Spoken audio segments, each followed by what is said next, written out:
AITAH for not agreeing to be friends with a guy that bullied me in high school?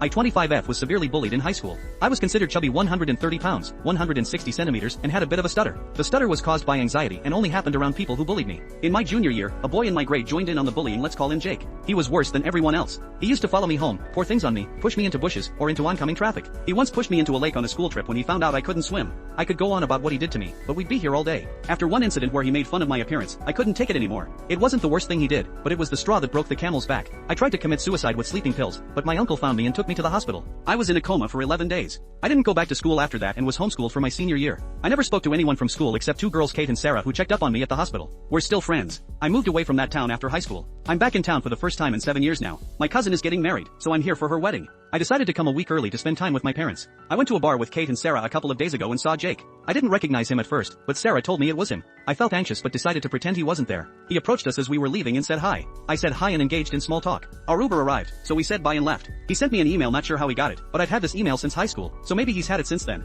It was quite long. He apologized for everything he did and said he's mortified he was that kind of person. He said it's been haunting him since he heard of my attempt and he's deeply sorry. I replied, saying it's alright. And I forgave him a long time ago because I didn't want to hold on to hate and resentment from high school. I ran into him again at a pharmacy, and he asked if we could talk. We went outside, and he asked if we could go for dinner as friends and catch up. I said sorry, but I'd rather not. He asked why I can't go for dinner if I've forgiven him. I said forgiveness doesn't mean I have to engage or be friends with him, and I simply don't want to be friends. It'll be weird given our history, and I'd rather not be reminded of my high school years. He looked bummed out but didn't insist and left. He sent another email 3 hours ago saying he can't forgive himself if he doesn't feel like I have. He said me refusing dinner makes him feel like I haven't forgiven him, and the guilt is eating him up. I replied, saying, I'm sorry, but I'm not having dinner with you. You should take that up with a therapist. I've told you I have forgiven you. I just don't want to have dinner with you, and I'm not going to force myself to do so to ease your conscience. I told my parents about this, and they said I'm being too harsh on him. They said I should do what I can to make him forgive himself because no one deserves to live with guilt. They said one dinner is nothing, and I should just suck it up and go. I said no and got angry at them. I really don't know whether I'm being irrational or not. AITAH?